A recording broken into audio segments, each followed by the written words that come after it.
Hello and welcome to the Ice Guys, brought to you by the National Hockey Now Network. This is the show that takes you into the world of the National Hockey League. Every game, every day, from a betting perspective. With pro sports handicappers, Ian Cameron, Alex B. Smith, and various guests from the world of hockey and sports betting. And now, here's your host, Ian Cameron. Welcome to the Ice Guys, presented by National Hockey Now, Wednesday, December the 7th. Ian Cameron, and we've got Alex B. Smith safely landing in Chicago, back home where he will be spending the holiday season. And we also have joining us another special guest. Now, I said to our guest who's joining us today before the show started, I got inundated with like 10 or 12 requests to be on the show when I reached out on Twitter when Alex was away Monday and Tuesday saying, hey, this is the time maybe for as much as I can do a show on my own and do it solo, as you guys know. I said, let's reach out. Let's see who wants to join me on the show. Literally 12 people within an hour, got back to me saying, love the show, want to be on. And I said, well, we can only put so many people on Monday and Tuesday. And I'm like, but I don't have the heart to tell everybody no. Can't do it, or you've missed out, or we've filled the spots. I said, I don't want to be a Grinch around Christmas, so to speak. So I said, we're going to bring some of our guests on, even when Alex is back. And thus, we have our guest today. You can follow him on Twitter at NHL Tip 6. Will joining us on the Ice Guys show. Will, welcome to the Ice Guys. Tell us a little bit about your NHL betting background a little bit. Yeah, I've been doing this for about a year now. Pretty much, I just look at the last 10 to 20 games for each team.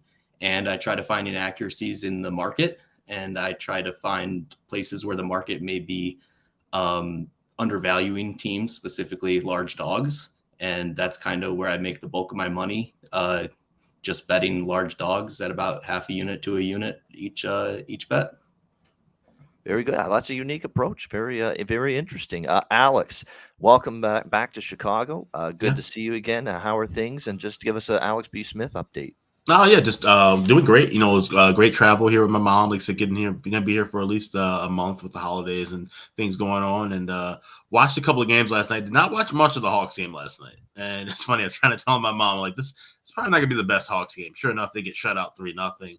Soderblom, for what it's worth, looked really good in the first period. That could have easily been 3-0 at the end of 20. And he made some big key saves. So that's definitely something to kind of take note. He's doing the best he can. I've kind of been hard on the guy so far this season, but he's really, he's trying. He's giving his all right out there. And that's the thing. The Hawks, they're still going to compete. It's hard to bet on them, because they're going to lose games by margin still, but they are, they're giving up a puncher's chance night in, night out. We're not going to see them just lay over and lose games 6-0, 7-0, at least not right at this moment. Of course, injuries and things could change that otherwise. Columbus tried to take a shot at them last night, plus 230. I thought that was a great spot, considering there was a kind of a flu bug going around. There was a question marks of whether Crosby would play. Not only did he play, he scored 2 goals. So it was, rare that I take value shots. Yeah, right. Exactly. Right. Rare that I take value shots like that. With a healthy lineup, Pittsburgh's way better than Columbus, but I just thought maybe, catching a team banged up. And like I said, around the holidays this time of year, sometimes you see those big dogs cash in, catch teams off guard, especially when they're, those weird travel spots, a one-off road game thrown in the middle of a homestand and things of that nature. So try to look for more of those scheduling spots. Did hit another first period over with the Habs and Kraken, which, of course, I know everybody in the world. I know, Ian, you were on this as well. Gave this out on the show. Shane Wright, plus 525 to score a goal.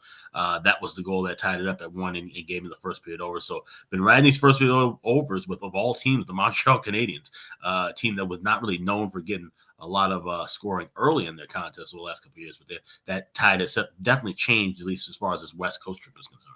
Yeah, no question. Last night was a busy night. Yeah, just briefly with the recap, because business is booming for a Wednesday in the NHL, and we don't have this kind of card very often. 7 games in the NHL tonight. I'm like, what's gotten into the schedule makers? Usually 2-3 games. Usually you get the TNT games, maybe one other one, and that's about it. Not this Wednesday, not tonight. 7 games on the board. So it is a full slate. But just in brief about the action last night, look, the Shane Wright prop, we talked about this in the summer. We did our free agency recap and draft recap show. When he plays Montreal for the first time, we got to bet some props and him to score a goal. He's going to be highly motivated. We had Terry on the show yesterday as one of our guests. He was loving that prop as well.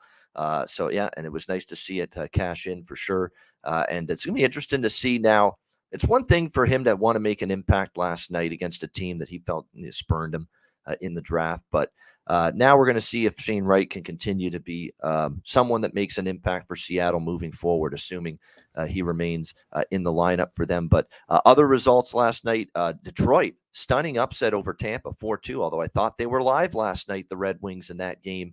A little bit of a flat spot for Tampa, and Detroit with a 4-2 win. Detroit's actually played Tampa tough the last few games as well, and they did so once again last night, getting a nice 4-2 win. LA with a 5-2 win against the Ottawa Senators. Phoenix Copley, not bad, actually, in net for the Kings. A very solid performance from him last night.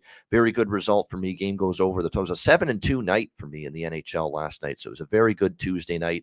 The best bet came through with Winnipeg first period against Florida, and they ended up winning that game 5-2. The premise behind the first period bet was, of course, Rick Bowness saying after the Columbus and the Anaheim home games that terrible first period. We can't start that way, and said unacceptable to play start that way. I'm not here to babysit. These are paid professionals. They're here to show up and go to work.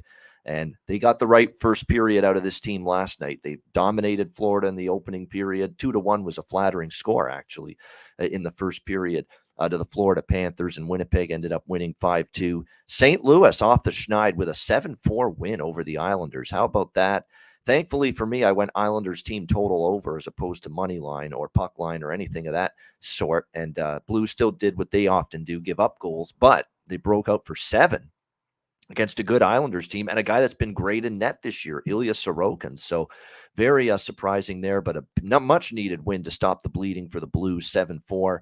Toronto shuts out Dallas 4-0. Look, Dallas played a good enough game. They carried the play, but they just ran into Matt Murray, who was a brick wall last night. And the sequence of 5-on-3 goaltending from Matt Murray when Dallas had a 5-on-3 late in the second, but as good as you'll see all season long. It was just brilliant goaltending from him. Montreal, credit to them after a brutal loss to Vancouver. They responded the right way, and they beat Seattle on a back-to-back on the road, 4-2 in that game. So while Wright scored against his old, not his old team, but the team that he thought should have drafted him, that's about the only highlight for Seattle. And Martin Jones, brutal, by the way. I think the Martin Jones hot streak there is over. I mean, the LA game was a shit show. Every single recent start, he's given up 4+ goals, it seems, lately. The first goal that he gives up is a long shot from the blue line. There was not much of a screen. You got to stop that puck, as far as I'm concerned. So, yeah, the Martin Jones honeymoon is over. It's back to the Martin Jones. I can't stop a beach ball, like we always say. The day at the beach with Martin Jones, and it's back to that again with him in net for the Seattle Kraken. And how about Anaheim? Credit to them. Struggling team, knocking off the Carolina Hurricanes 4-3 in overtime last night. I'm going to have to remember this in the future, Alex, about this Carolina team. They have trouble in California. Doesn't matter if it's San Jose, LA, Anaheim. I mean, they beat San Jose, but lucky. I know they scored a late goal just to pull ahead in that game earlier this year, and they just have some tough times in this state when they go way out west. And last night they ran into it against Anaheim.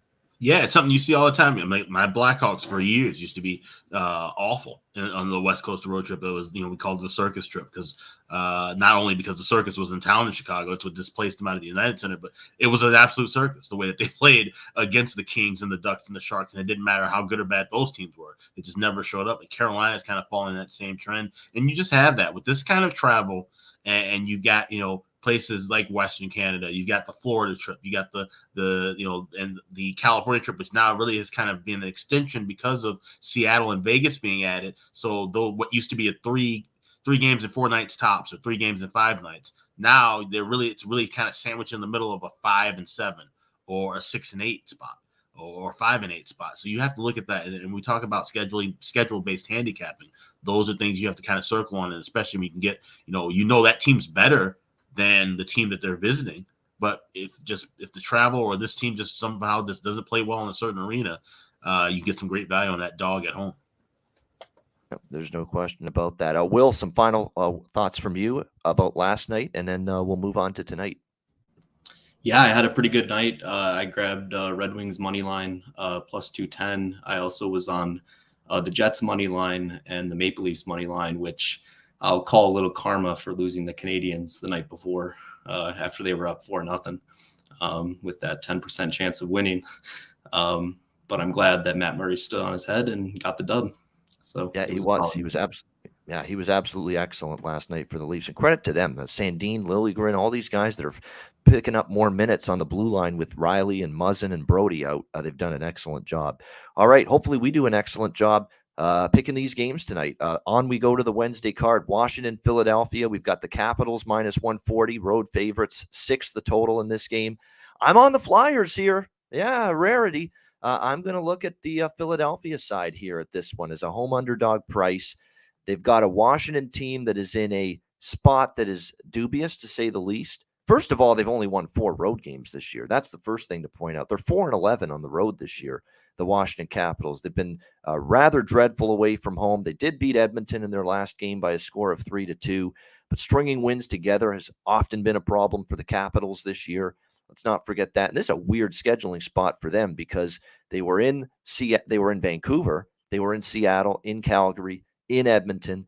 They're all the way east now to Philly tonight, and then they head back home finally to face Seattle. And then they actually have this team going back on the road again. Another horseshit job by the schedule makers, putting a team behind the 8 ball. And I'm not a Capitals guy, as you know.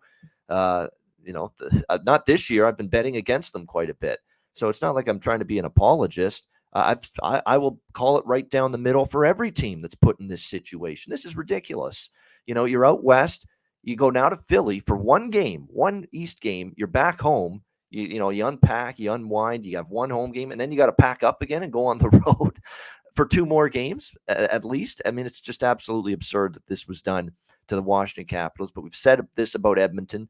We've said this about other teams that were placed in this kind of predicament in terms of the schedule. So it's just unfortunate here that the Washington now is the team that's in a little bit of a tricky part of their schedule, rigorous part of their schedule. You look at Philadelphia, and while they're only 2-8 in their last 10 games, they are off a win against Colorado, albeit we'll get to Colorado later. Not quite the same team right now with the injuries mounting at an alarming rate for the defending Stanley Cup champions. But nevertheless, to get a 5-3 win against them in their last game on Monday night, still a good thing, a step in the right direction for Philly. They battled New Jersey, one of the hottest teams in the league right now, very tightly. In fact, I think outchanced the Devils in that game. Unfortunate to lose 3-2. So you're seeing some positives here from this Philadelphia Flyers team. You're also starting to see them get, at least a little bit healthier. Getting Travis Konechny back means a lot. They're still without Atkinson, Wade Allison, Couturier still a ways away from coming back, but they got Konechny back recently. He's been one of their better offensive players this year, 10 goals, 12 assists. He comes back from injury, and he scores in each of the 3 games since he's been back against Tampa, Jersey, and Colorado. Definitely think he's probably someone you look at in terms of if you're going to build an SGP in this game, you got to put Konechny either to score a goal or score a point, something involving him in this game because he's been that good for the Flyers. And now you get JVR back from injury tonight for the Philadelphia Flyers as well. Finger injury. He's going to return. This is someone that's going to improve this team a little bit at the offensive end. We know that hand-eye coordination. He parks his behind in front of the net and is always able to score from close in. He's just been a master at that throughout his career. So that's certainly going to help the Flyers moving forward. I think the price is decent. The spot certainly is good for Philly. They're a rested team, still at home. Haven't played since Monday. They got this Washington team rolling in from Alberta, playing this game, maybe looking forward to getting back home as well because it's been a long road trip, and you just played some bigger teams, right? Calgary, Edmonton, the big win against Edmonton, lowly little old Philadelphia now. A little bit of a dubious spot, like I say, for the Capitals. So I like Philly here, plus 120. Alex, Capitals Flyers. Yeah, I like the draw in this spot at plus 340. It's interesting looking at Washington, including this meeting or this team against Philly. The next 4 opponents they play in each of those last meetings with that opponent, all 4 of those games went in overtime. So it's something you don't get to see too often. So this might be one of those trends where we get to see kind of these are 2 teams that are bad, right? But they're bad in different directions. Philly's just trying to rebuild. We knew it was going to be a bad road for them. Washington is just on the decline. They're just an older, slower team. Like I said, they have no business being really favored against much of anybody, especially on the road, in my opinion. If this is a home game, minus 140, it makes a little bit of sense. But the only way you could look from a side perspective would be Flyers, but I like this draw quite a bit at 340. I think this could be a real close game, be a 2-2, 3-3 score after 60 minutes. I think there's good value in that number. And by the way, the last meeting previously between these two teams this year in November in Washington was a 3-2 win in overtime for the Capitals. So that's another reason I think Philly's live. They obviously battled Washington very tough the last time they played them in the nation's capital. Now they get them at home. Now they have the rest advantage. Not the rest advantage because they both played Monday, but still a situational advantage. There's no travel for Phillies. Home game still at home, and Washington having to travel from Alberta back to the Eastern time zone. And one more quick thing too. Other than that 9-2 blowout at the end of last season, all these meetings really 8 of the last 9 have been fairly close. So it's these two teams that just kind of play each other tight, the division rivals. So it makes a lot of sense for that. Yeah, and I'm going to have to see Charlie Lindgren, by the way, play well again. 2 games in a row. You actually didn't have to do as much as Skinner for Edmonton. Skinner was faced like 50 shots. And Lindgren was good, though, when he had to be. Edmonton did make a push in the third period. Lindgren shut the door. But, yeah, it's Charlie Lindgren's net right now for the Washington Capitals with Darcy Kemper out indefinitely. So I'm going to need to see him play well again. This is still someone with an above 3 goals against average on the season for the Capitals. Will, what do you think here, Washington, Philly? Yeah, my model doesn't have an edge on the side. It makes it 120 minus 120 each way. But I will say the spot would make me lean towards the Flyers. I'm in agreement there. I'm very close to playing the under. I have about 5.33 projected goals, and I like both of the teams' playing styles for the under. Also, I will say using the last 10 games, home and away, this game I have it projected at about 4.1 goals. Which is very low and something that makes me want to play the under as well. And lastly, I agree. I think this game could end in a draw. I have it at a 0.2 goal differential. Plus 340 for a draw with teams this close seems a little bit high. All right, good stuff. And prop wise, it's not going to be a huge prop game because I kind of agree with what Will's saying here. It could be a lower scoring hockey game here in this one. Lindgren's always the wild card, but Hart at home. Hart played pretty well actually against Colorado, and in the last 2 starts actually he's been very good again. We know Hart historically long term has been pretty solid on home ice and continues to be that way. The Colorado game in particular, he did face 32 shots, held them down to 3, and a lot of those goals were late. Colorado made it interesting, when they were down 4-1. Maybe Philly fell asleep a little bit, some of those goals with the extra attacker. So it was a really good game for Carter Hart, and we'll see if he can keep it going for the Flyers here tonight, taking on this Washington team. All right, Buffalo and Columbus. We've got the Buffalo Sabres minus 160, road favorites here, 6.5 the total in this game. Obviously, the Sabres with the rest advantage themselves coming into this game tonight. They haven't played since Sunday night when they took down the San Jose Sharks by a score of 6-3 in that game. That game was very good. I had the Sabres as a best bet on the Sunday show, also the over in that game. And look, it's pretty much wash, rinse, repeat for me when it comes to Sabres games from a totals perspective right now. You're going to hang a 6.5 out there. I'm going to be betting the thing over the total. And that's what we are going to be doing here tonight. It's a 7-1 run to the over for the Buffalo Sabres in their last 8 games. They have, in the last 4 Buffalo Sabres games, we have either seen the Sabres or the opponent, one or the other, and sometimes both, score at least 5 goals. And that's in each of the last 4 games. So it tells you right there, whether it's the opponent, whether it's the Sabres, if one of the teams is going to get 5 goals, and a total 6.5, you're going to have a very good chance of cashing it over here in this game. Ukko-Pekka Luukkonen, by the way, will be in net for the Sabres. It'll be his, I believe, his 5th consecutive start now, as they're trying to give him some racetrack here. Actually, his 3rd consecutive start. He didn't play against Detroit that night last week, but he played against Colorado, played against San Jose. It's still a work in progress. That's the best way to put it. Gave up 6 to Tampa. November 28th, gave up 5 goals in the loss to Colorado. They beat San Jose. He still gave up 3 goals on 29 shots. The numbers for him, 4.17 goals against average, .856 save percentage. You've got Jonas Korpisalo confirmed for the Blue Jackets after Elvis Merzlikins played and made his return last night against the Pittsburgh Penguins in that 4-1 loss to the Penguins. It'll be Korpisalo tonight, 3.51 goals against average, 905 save percentage for him.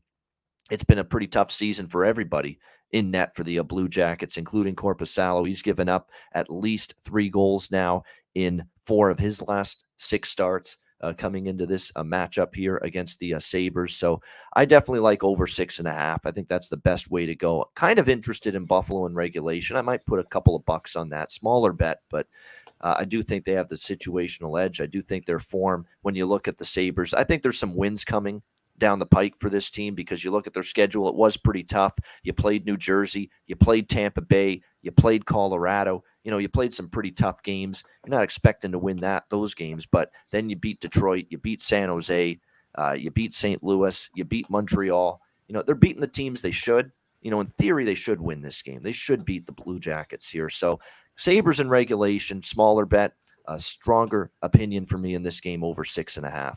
What do you think here, Alex? Sabres Jackets. Yeah, I really like this over a lot, but I'm going to wait and grab it in game. Even though Buffalo is at 4 straight first period overs cash, I don't think we're going to see a goal scored too early. We should be able to wait long enough for this to drop to 5.5. Anything 5.5, laying $1.20. That would be my buy price on. Obviously, if you can get plus that money to go for it, but I think 120, 125 is fair enough to jump in on at 5.5. He said, UPL, can he deliver again for the 4th straight time? They're trying to build with him. They want him to be the goaltender of the future, and they're giving him the opportunity to do it right now. And Buffalo's in that kind of spot where, with all the hype that was kind of surrounding them, saying that they can be a dark horse and a sleeper, the offense is great, but we knew the goaltending was going to be a question mark. And I think now they just they're free rolling it a bit. If they start winning and they get right back in the playoff race, that's great. It's wonderful. If not, they still, aren't going to stray from the course. They're not going to go make a bunch of moves to be a contender right now. They're just going to, ride the course, develop the talent they have. Like I said, they've been investing in Luukkonen down in Rochester, what seems to be for years now. It seems like he's been at 3.5, 4 seasons almost. So giving him the shot at number 1 is a good spot. I just don't really like laying a price on the road, even with the regulation spot. I feel more comfortable going with this over, but I'm going to look for it in game. Shoot for a 5.5. Anything $1.20 or better. Yeah, definitely. Always a good piece of advice too. If you don't like the price pregame, wait for a live opportunity for sure. And there's some good prop opportunities for me in this game here tonight. We know Tage Thompson. We know Jeff Skinner. We know Alex Tuck. They're usually on the top line for the Buffalo Sabres and always a threat offensively. You can bet their props. I wouldn't say no. But I'm looking for the bargain bin. I'm looking for the value, and I'm looking for even shorter-term current form. I look at a J.J. Peterka for Buffalo.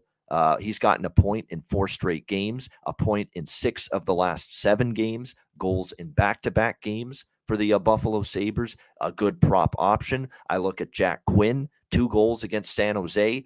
He has scored 5 goals in the last 6 games, and he has 2, 3, 4, 5, 7 points in the last 6 games as well for the Sabres. Jack Quinn, a good option. And of course, I have to factor in one of the 3 stars of the week in the NHL last week for the Sabres, Dylan Cousins, who is really starting to rip roar and get his offense going. He has scored 4 goals in the last 4 games for the Sabres. And during this 4-game span, he has 9 points. That's right, 9 points in the last 4 games for the Buffalo Sabres, Dylan Cousins. So there is absolutely great value in Peterka, Quinn, come on within, you not see nothing like the mighty Quinn. Yeah, Jack Quinn. He is absolutely getting it rolling. And of course, Dylan Cousins for the Sabres. 3 great value-laden, in my opinion, player prop looks for the Sabres tonight. Will, what do you think here? Buffalo, Columbus. I 100% agree with those 3 player props. And those 3 guys, they played down in Rochester together last year. So the chemistry is already there coming up to the show.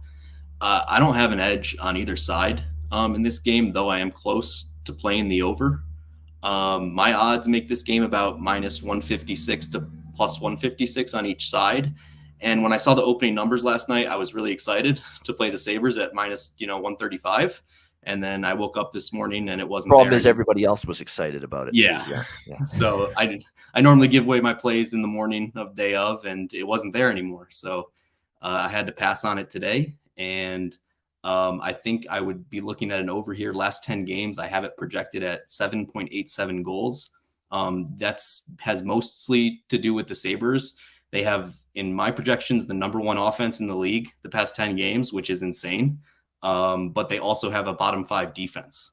So they're going to score and they're going to give them up.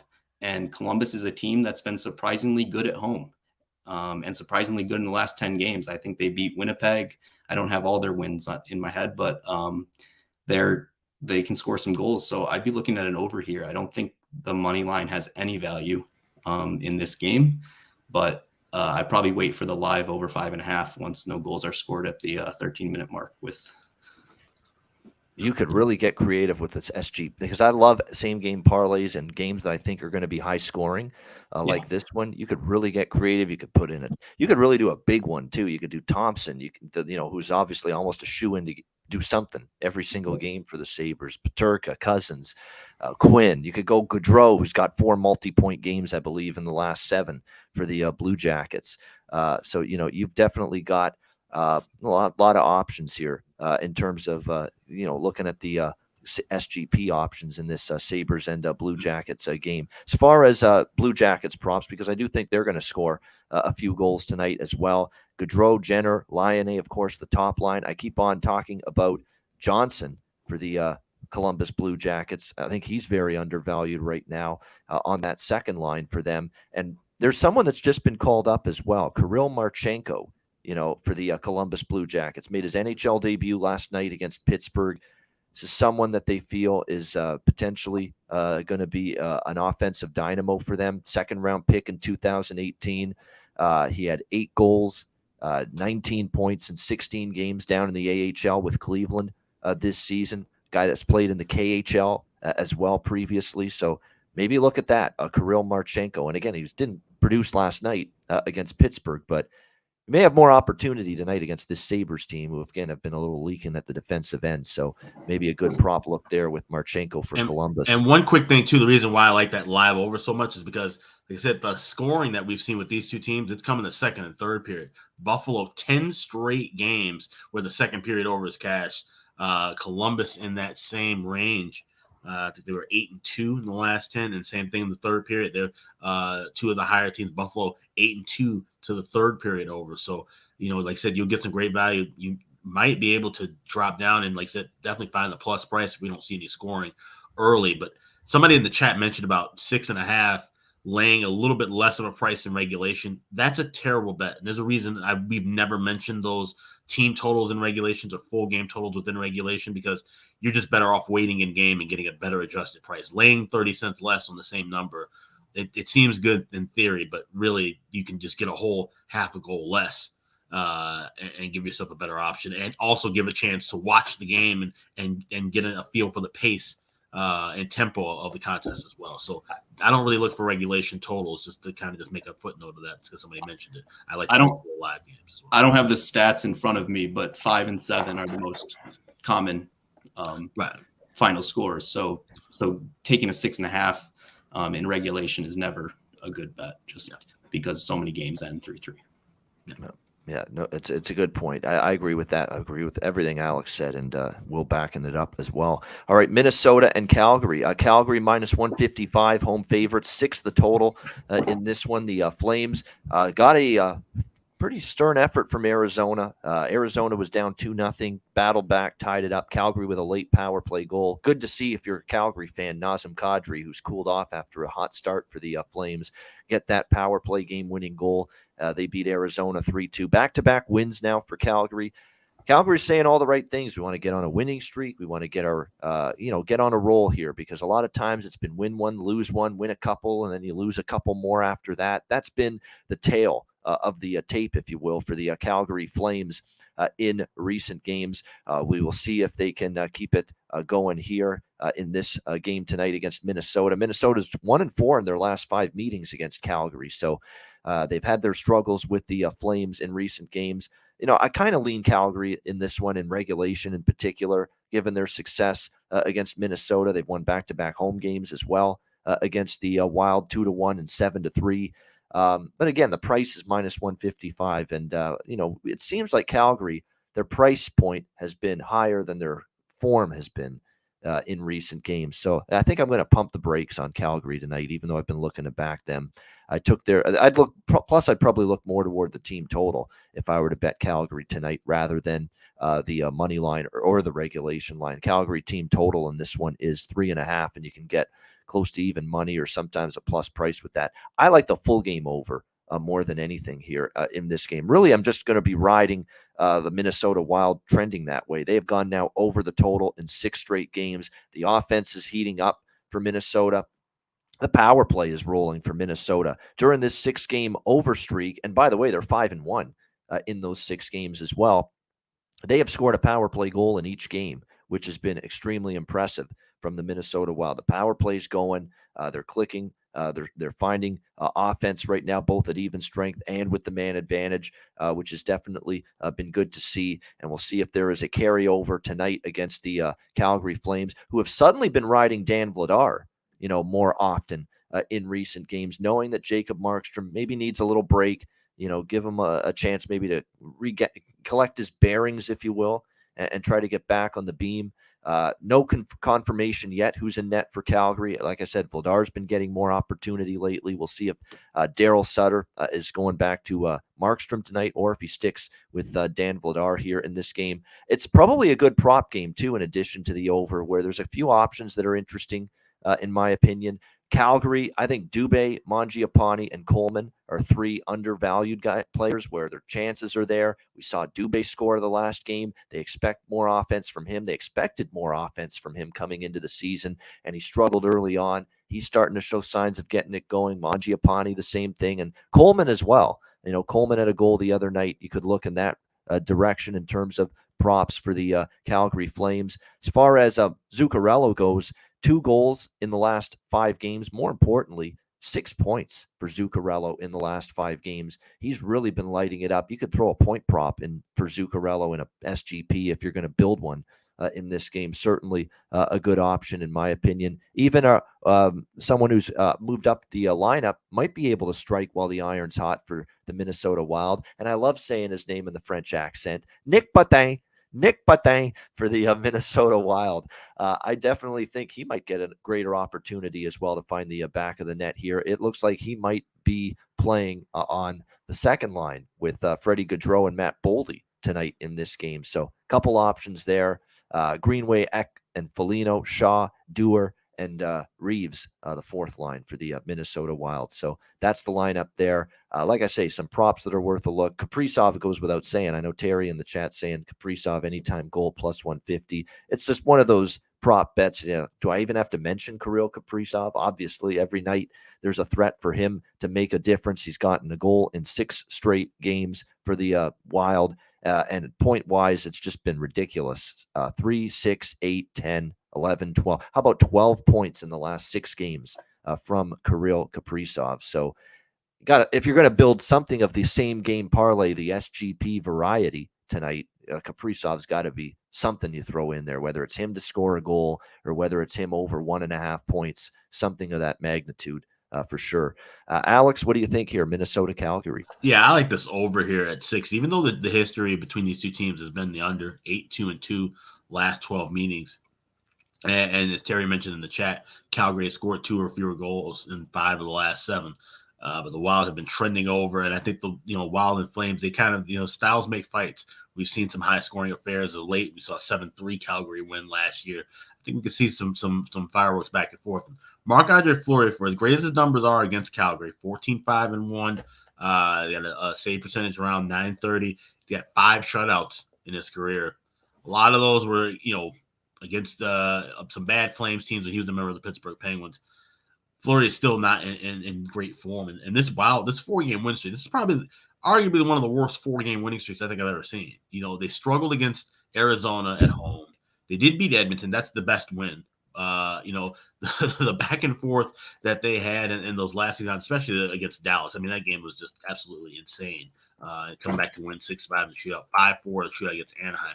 You're not supposed to have these kind of battles if you're going to be a top tier team in the Central Division or the Western Conference. They're getting the points that they need. It looks good on paper, but when you dive deep into these last 4 contests, the Wild have not been in great form. So I'm staying away from a side from them for quite a while. Might be worth taking a shot with the draw because we've seen that in back-to-back games. But at this, laying $1.20 for over 6, I like this over the cash. And I think we see goals both ways, especially Vidar going in net. He has not been nearly as sharp as he was heading into the season. Yeah. He's a weird goalie. I thought actually in the Arizona game he was good. He's had some great moments, and to be honest, he hasn't been all that much worse or better than Markstrom, given what we've seen out of Markstrom. But still, game-to-game consistency, we're still not sure. It'll be there for Vladar long term. That's always what you worry about. Plus, for someone that's been pretty much a backup goalie so far in his career, and that's why they're backup. Sometimes they can't go 3, 4, 5 strong games in a row. Put them together in between the pipes. Will, what are you liking here? Wild and Flames. Yeah, so last 10 games using the home road splits for this team. So Wild on the road and Calgary at home.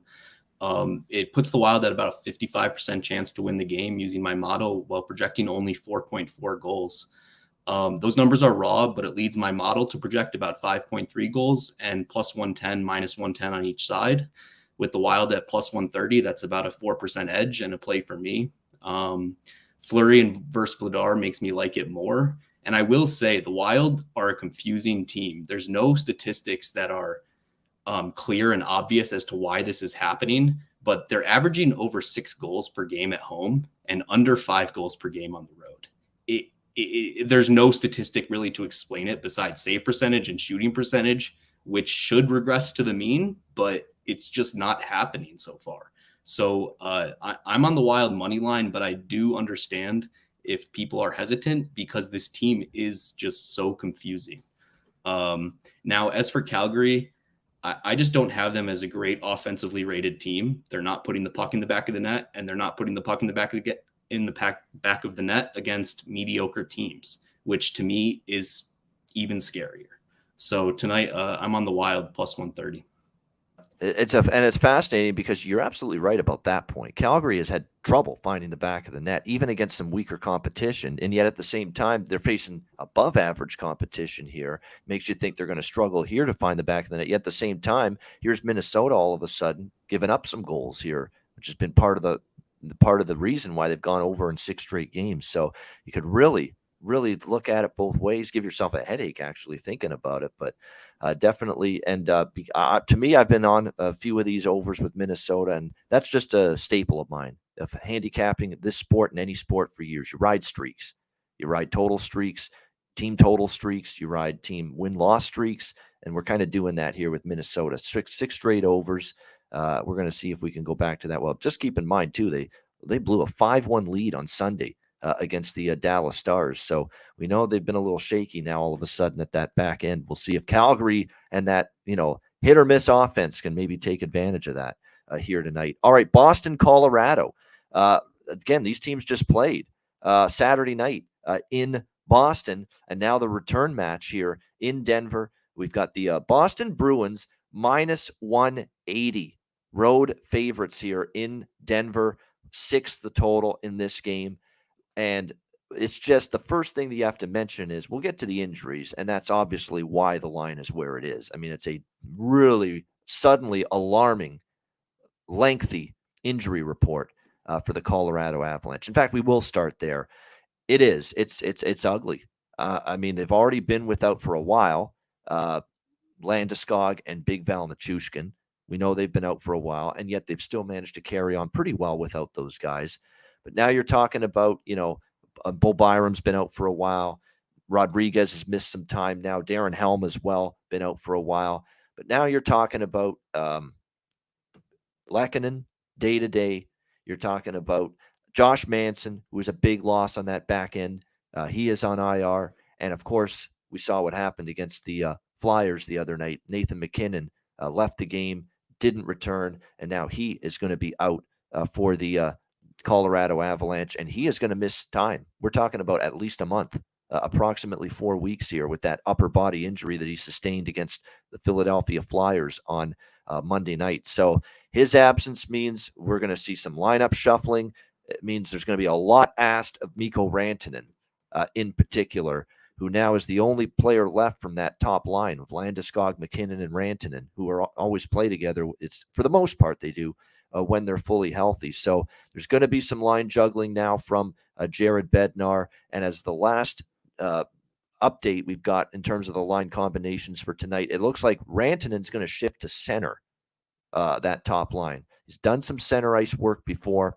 They're going to ask him to do that once again tonight, centering the top line with Alex Newhook and Charles Hudon. It looks like is going to be moved up to the top line for the Avalanche. This is a guy that I believe was just called up from the minor leagues from the AHL just before the Philly game. He didn't produce anything offensively that night, but he had 7 shots on goal. And I think Jared Bednar sees, you know what? This guy had his opportunities. He had the puck on his stick.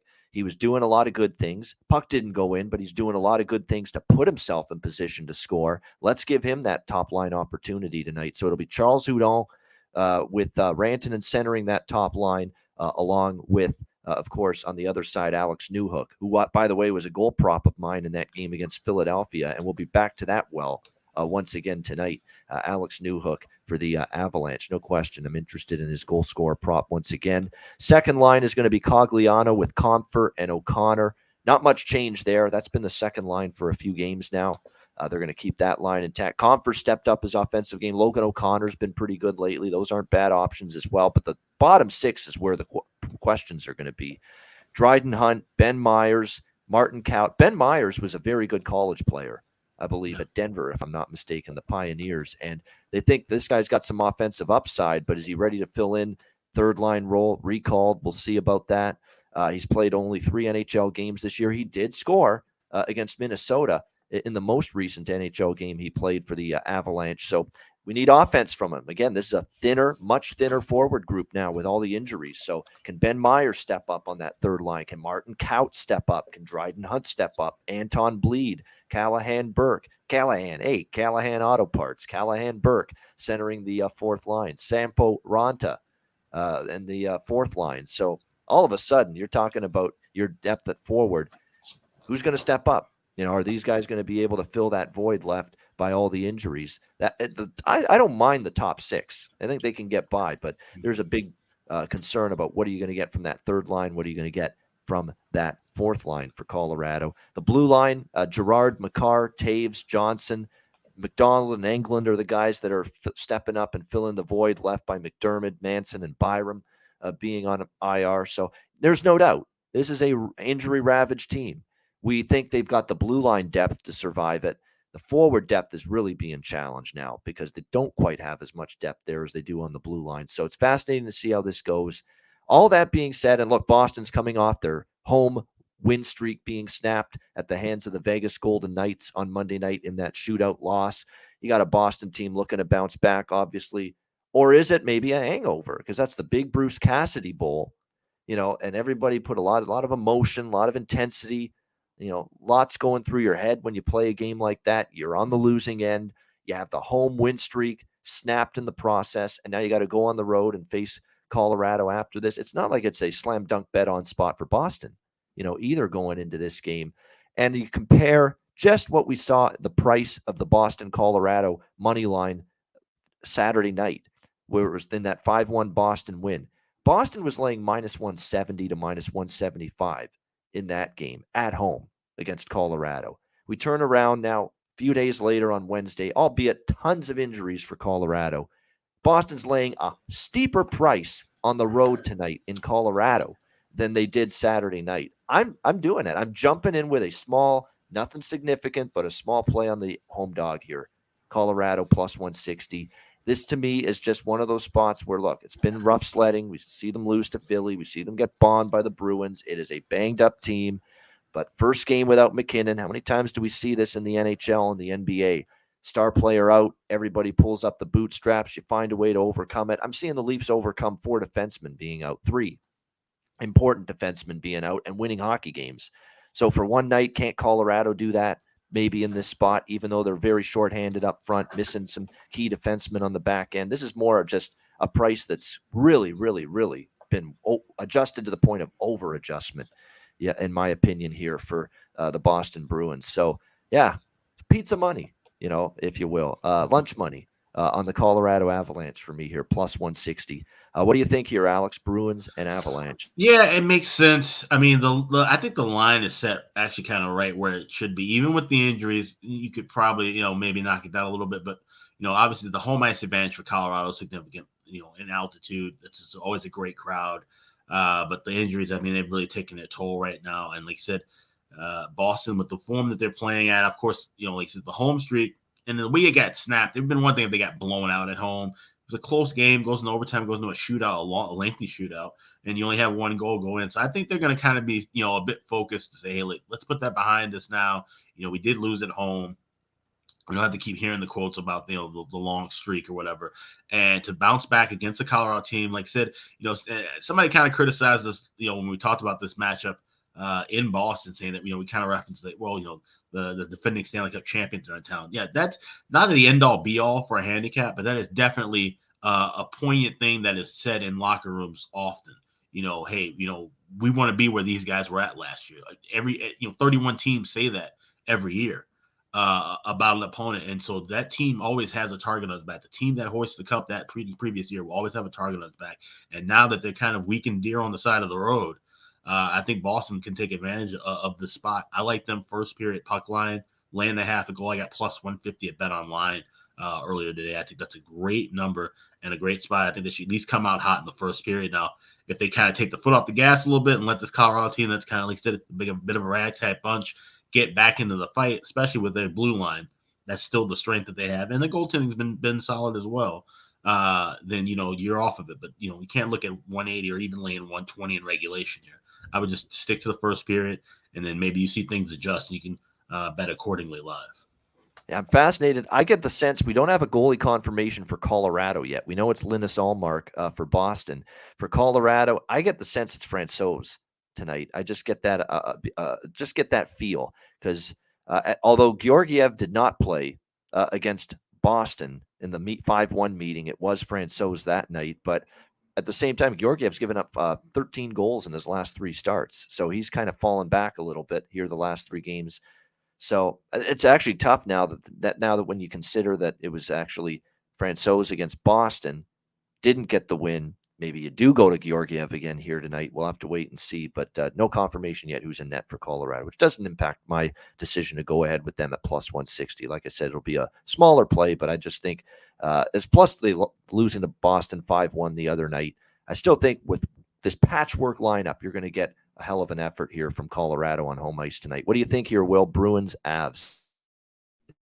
Yeah, so I divvy it up by last 10 games with the split of the game that's happening. So Boston on the road and Colorado at home. And then I also do last 10 games overall.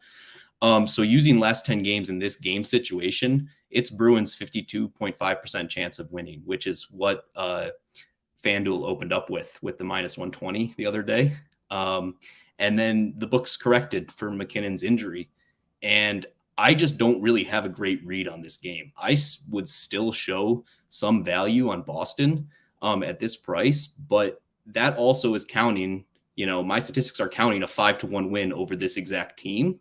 So I need to think about that when I'm making plays. And I just don't think I have a good read on this game.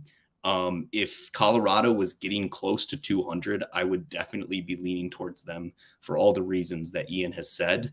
But I just think this is a nice stay away game. Let the new lineup come in and play. I might be on a Houdon anytime goal scorer prop. I do like to pair those with the line mates they're playing with, Houdon to score, Rantanen an assist, but it didn't have much value today. And I think plus 460 is still insane value for a first liner in the NHL. Yeah, it is. That is absolutely.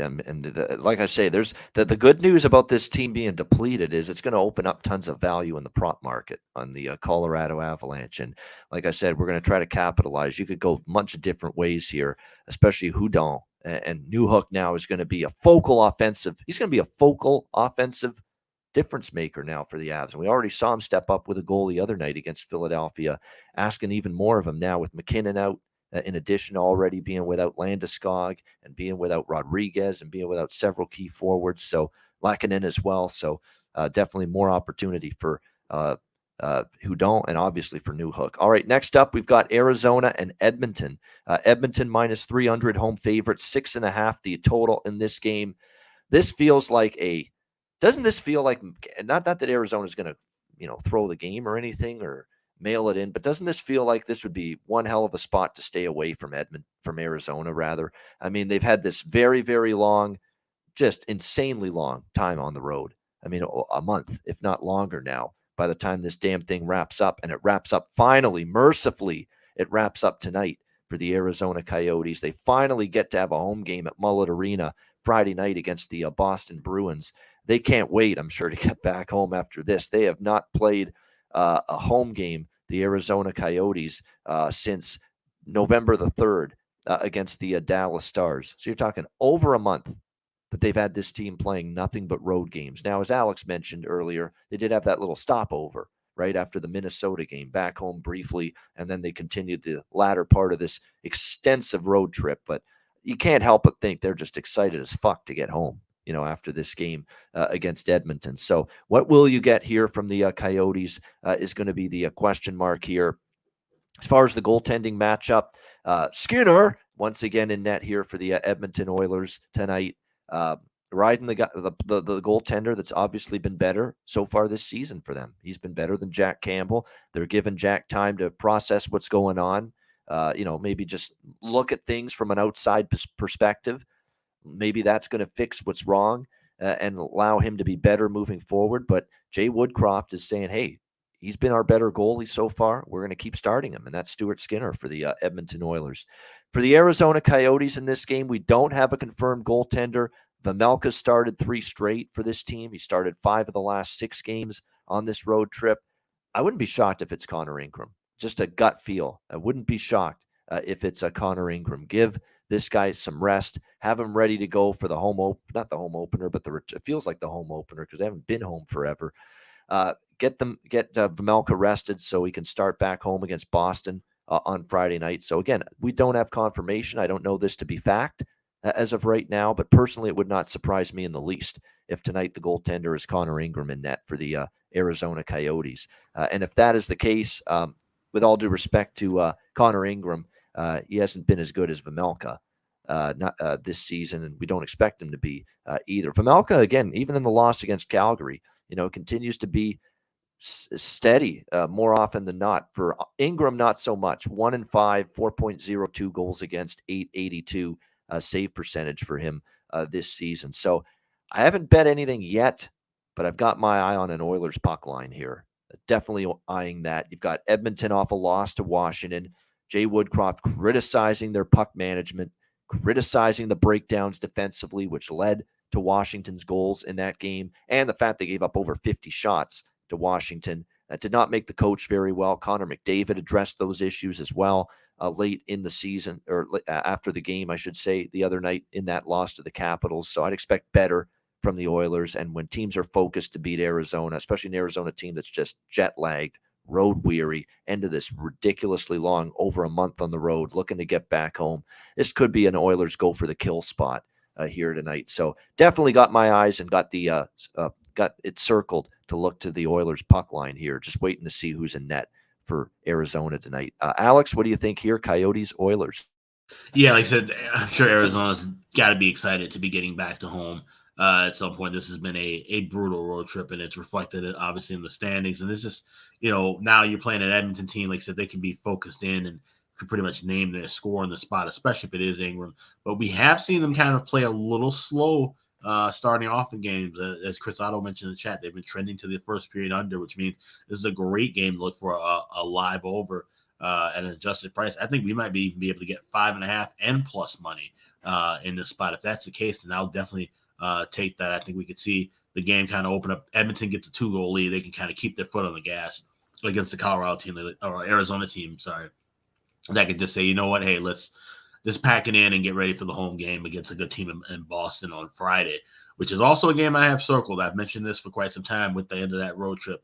Boston, especially now as hot as they are, catching Arizona in that first game back from a home trip, even if you split it up, or even if you just say, okay, fine, it was a 4-game trip because they were back home for a couple of days.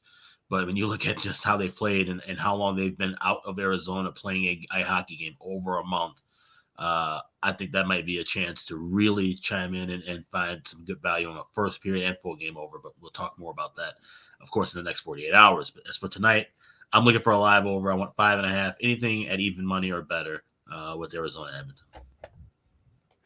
All right, there we go. Looking at some live opportunities here, Alex, in this one. As far as the this would probably be a decent SGP game for me in terms of the Oilers in particular. I think it could be one of those you load up on the top line tonight. And Zach Hyman is returning from a one-game absence tonight for the Edmonton Oilers as well, and will play on that top line for the Oilers tonight. And it's a load-up night for Jay Woodcroft. And we saw Dave Tippett do this when he coached the Oilers. You know, if we need a little bit more offense going into a particular game, we're not going to be scared of pairing Draisaitl and McDavid together on the same line.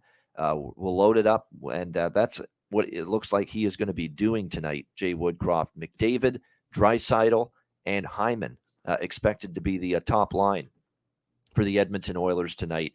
And you could put together a SGP right now for this game. McDavid over 1.5 points, Draisaitl over 1.5 points, and Zach Hyman to register 1 point, and that pays about plus 200 for this game here. So, and I think those are good looks here tonight. You got a tired Arizona team. You might have Connor Ingram in net. The floodgates could open here a little bit for the Oilers, loading up that top line the way they are.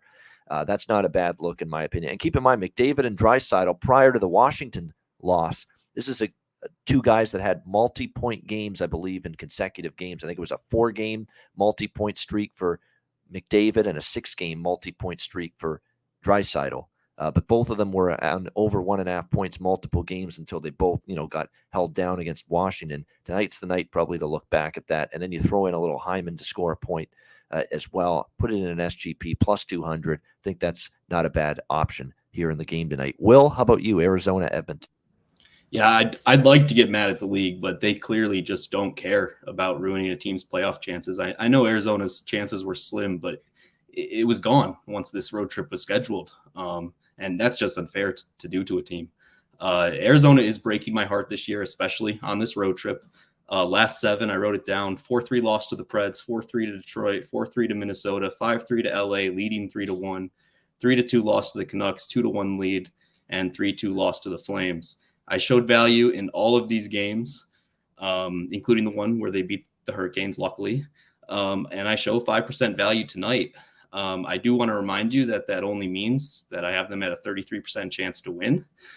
So it's still 17% chance, less than 50, but it's a 5% edge, and I'll take the Coyotes plus 250 or better. I like it even more when Kirill is confirmed, obviously. I'm a big believer in how good Kirill is playing. I know he is performing above expectation, but when you watch these games, he is in full control of his body as he moves through the crease, sprawling and making insane saves. He knows what he's doing at every point in the game, and that is key when you're just hemmed in your zone facing 40 shots a night. And he impresses the hell out of me. I really hope that they turn into a winning team at some point so he can get his due for how talented he is. But yeah, I'm on the Coyotes money line tonight. I also want to mention I'm really fading the Oilers this year. I really think they're a 1.5 line team. Positive expected goals percentage: McDavid, Draisaitl, Nugent Hopkins, Evander Kane, who's not in, Zach Hyman, Tyson Barrie, and Evan Bouchard. Those are all first liners, Draisaitl, and the 2 first-line defensemen. This team is just not deep, and to me, you're not going to win games long-term that way. So I'm on Coyotes money line tonight, and I do know the risk. There you go. Of course. Hey, look, I've been a proponent of taking Arizona multiple times this year in the underdog spot. And I applaud your guts to do it tonight, because I agree. I mean, if you're going to bet the money line, you probably have to take Arizona if you had to. Yeah. I mean, if you're going to bet Edmonton, you got to get creative like I am with puck line or some props like I'm going to do tonight. But yeah, minus 290. I want no fucking part of that, obviously. That kind of money line price, even with this being a tricky spot. But that's why I applaud your guts taking Arizona tonight, Will, because this is, and theory, a brutal spot. I mean, this is the end of this brutally long, month-long sojourn on the road, and the excitement to finally get back to the desert has got to be palpable here for the Coyotes going into Friday night. One other thing I will say, as somebody who has been fading the Oilers a lot this last month, if you're going to take the plus money team against the Oilers, I would suggest also taking the over power play goals if your book allows it, because when the Oilers are down, they come back and they win through the power play. They don't do it 5-on-5. And I think those two bets matched together can be a hedge and profitable if Arizona can win it in OT. That's a good look. And that makes a lot of sense, like you said. And that's the thing. And Arizona's the kind of team where if you've seen over the last couple of years where they've jumped out to leads and they've blown those leads against Colorado's and Edmonton's, those are teams that are built around their power play. So I think that's a very good look, and that's something to kind of keep an eye on when, like I said, not only backing Edmonton in a spot like this, but even with Arizona's that kind of team that when they do kind of bury themselves and get into trouble, it's because they're taking a lot of penalties. But I got to say, you're being very kind, Will, of giving Arizona credit, saying that there was a slim chance of them even getting into the playoffs at the beginning of the year. I don't really think there was much I don't think anybody really gave them a chance to even be kind of close to 500 this season. So that's the kindest words that anybody said about the Arizona Coyotes on this program this season, for sure. They work hard. I give them that. There's no I like doubt. the heart, yeah. The work ethic is there for this team. Is. If you actually watch them play, they play pretty hard. They just can't overcome the talent gap, on a lot of nights. That's the difference in the end. All right, we got 2 games left. New York Rangers, Vegas Golden Knights. This is the second of the TNT doubleheader tonight on this Wednesday night. We got Vegas minus 135 home favorites, 6 the total in this game. The good news is we've got lots of Vegas people that I follow on Twitter. So Golden Knights are always one of those teams. We've got a pretty good idea of what's going on in terms of morning skate, injuries, all that.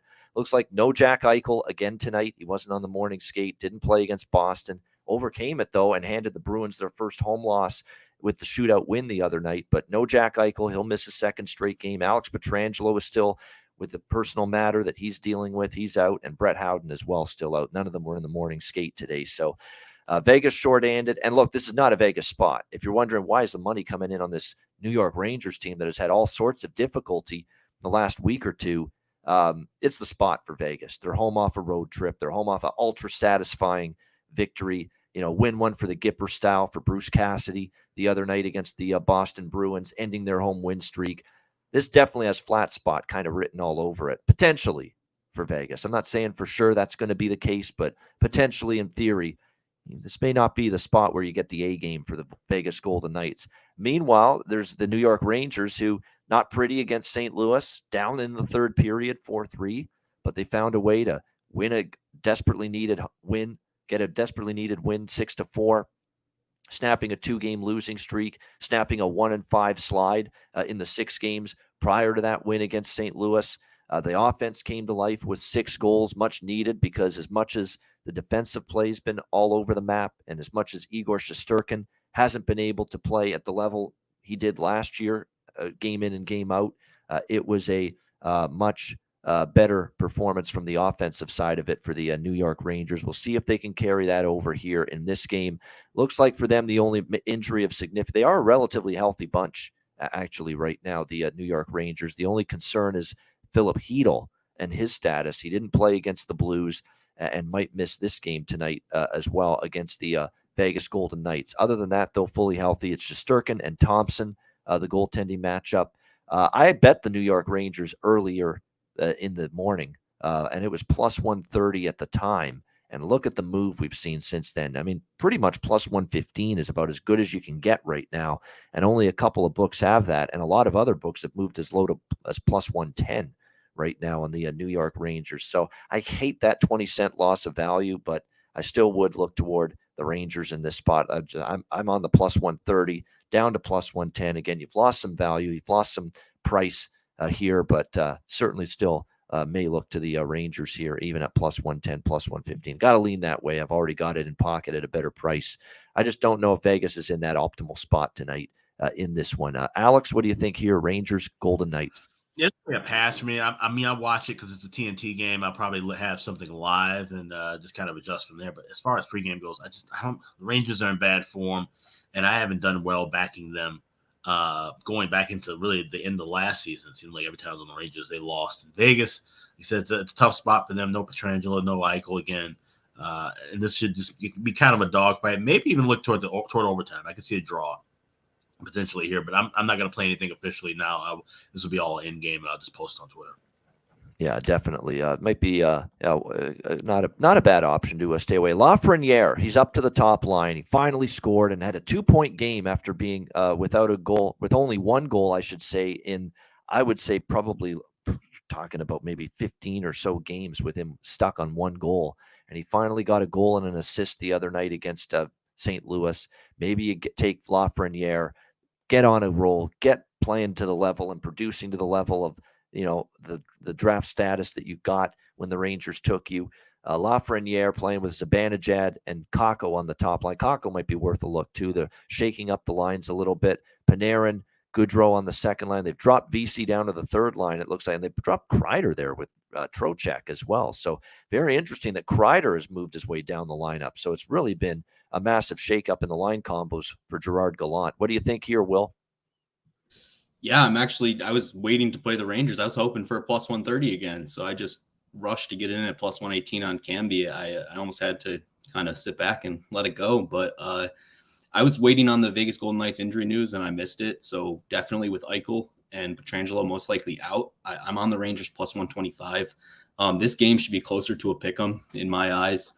Let me pull it up right here. Yeah, I have the Rangers winning about 55% of the time raw. And if Igor can regress to the mean at all, I think that the Rangers are going to be a buy team here in the next few months. I know they don't look right, but the numbers also don't look right. And they outplayed New Jersey the other night and were on the short end of the stick 5-3. And they're getting outplayed and they're losing. I just think that this team is better than they're showing and the performances they're putting out. And I'm on the Rangers tonight at plus 120 now or plus 118. I would probably play to about plus 110. And I wouldn't go lower than that. All right. Good stuff there. Liking the Rangers here is Will in this one. And one prop I do like on Vegas, even though, again, I did bet the Rangers money line earlier today at a better price. I do like one prop in particular. Like, obviously, it goes without saying Riley Smith. We've mentioned Nick Watt at times. We've mentioned Will Carrier at times that have been some forwards that have stepped up. And someone else is going to have to step up here without Jack Eichel in the lineup. But someone to really target here, plus 400 in a lot of spots. Paul Cotter for the Vegas Golden Knights. Moved up to the top line tonight, it looks like, for this one, playing with Stevenson and Stone. Actually, I believe he was on that top unit the other night as well against the Boston Bruins. He had 2 goals in that spot against the Bruins. He's had multiple shots on goal in 3 of the last 5 games, taking advantage of the opportunity.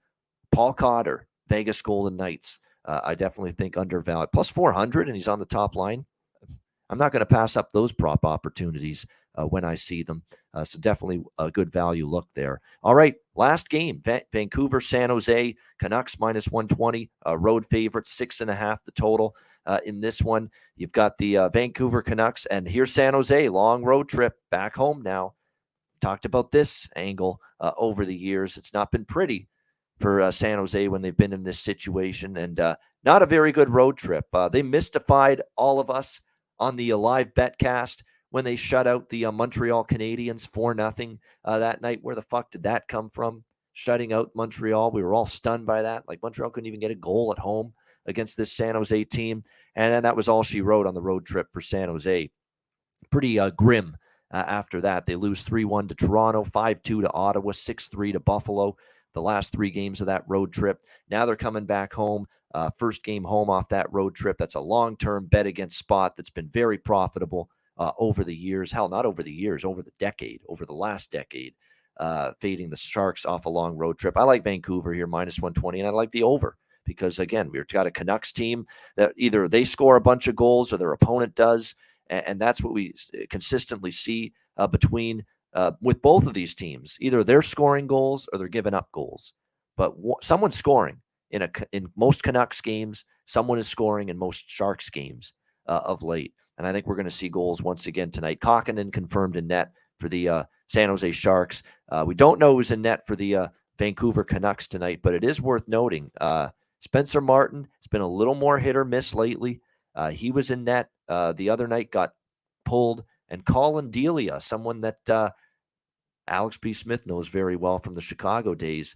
He had to finish that game for the Vancouver Canucks. But either way, I mean, Martin is starting to, I don't know whether it's wear and tear, playing more games, opposing teams, seeing more video, and scouting the tendencies of a goaltender, but he's not necessarily playing as well, Spencer Martin, as he did earlier in the season. So something to keep in mind. But you're seeing his numbers start to balloon a little bit in the wrong direction. He's given up 4 goals now in 3 of the last 6 starts. So something to keep in mind for the Canucks moving forward. Can Martin maintain it? And Martin's numbers, even though he's got a 7-2 win-loss record, 3.37 goals against, .892 save percentage for him. Kokkonen, other than that shutout against Montreal, and I still can't believe he got that. He's still someone that I do not trust. He got lit up by odds. See, that's Kokkonen. Perfect example of him. He shuts out Montreal. He gives up 5 to the Ottawa Senators in his next start after that. So I like over 6.5, and I'm going to go with Vancouver here, -120. Alex, Canucks and Shark. Yeah, you can't spell Kokkonen without Kaka, right? And that's kind of what he's been playing like for the most part. Like I said, the biggest disappointment probably of all the goalies in my book so far this year. And Spencer Martin, I kind of, forewarned everybody, yes, he's playing well, but this isn't a guy that you can just throw right into the fire, the number one goalie. Of course, injuries occur, and that's where he's in the spot. But you might see him, like I said, not so much wear and tear, but just, not just used to the grind of being the everyday starter. And Colin Delia, like I said, he was just horrendous in Chicago. He was bad in the AHL. He's definitely not a guy who, even in a backup role, is going to relish well. So high scoring affair for sure. I love this first period over. I grabbed over 2 plus 115. If you've seen the 160s and 170s, because this has dropped a little bit, I'd say wait and grab something in game. Same thing with the live full total. Don't grab 6.5, wait for a 5.5 to get this, but you might have to play it quicker than later. Don't wait for a plus price because we could see some goals early here. I really like this first period over tonight. All right, really liking the over early in the game. Canucks and Sharks first period over for Alex. And I do want to throw out a couple. This is another game where SGPs and just goal score and player props in general could be worth a look. Mikheyev for the Canucks is starting to heat up. Always Kuzmenko is worth a look because he's been pretty good all year. But Bo Horvat, though, is no value to score, but he scores every night. I mean, it's just been ridiculous for the Vancouver Canucks this year. The captain has played like 20 goals already. It's December 7th. The guy has 20 goals already for the Vancouver Canucks. Unbelievable. He has scored 3 in the last 2 games. He had actually a rare 3-game goalless drought. Snapped the last 2 games, though. He scored 3 in the last 2 games. Besser was going through some struggles, but suddenly, he scored against Arizona, got a point as well against Montreal. So maybe signs that he's starting to come out of his funk a little bit. And on the San Jose side, Kevin Labanc, Barabanov, players I'd consider for props in terms of their value. Obviously, Meyer and Hurdle and Couture are more of the guys counted upon, but Labanc and Barabanov seem to be the undervalued commodities right now for the San Jose Sharks. What do you think here, Will? Final game on the card, Canucks, Sharks. Yeah, I like to compare the Canucks right now to the Sabres in last 10 games about top 5 offense, but at the same time, a bottom 5 defense. And that leads to what you guys are talking about, just a bunch of goals. Last 10 games, I have this projected about 9 goals. So I would definitely, find a way to either play an SGP, maybe parlay a goal score with an assist, or even just go with some alt totals. I know they don't have great value, but some of these games are getting over 7.5, over 8.5 a little too easily for plus 300 and plus 500. So that's what I would look at in terms of the total. On a side, I'm definitely riding the Canucks money line tonight. I think -115 is just a little light for how this offense is playing. I understand the defense is not playing well, but when this offense gets going, it is scary. And with a goalie like Kakkonen in there tonight, I just think Vancouver's going to put up 5 or 6. I might even go a little degenerate and throw some doubles in with, Pettersson and Horvat to score, Pettersson and Besser to score, Horvat and Besser. I just think a lot of goals tonight in this one.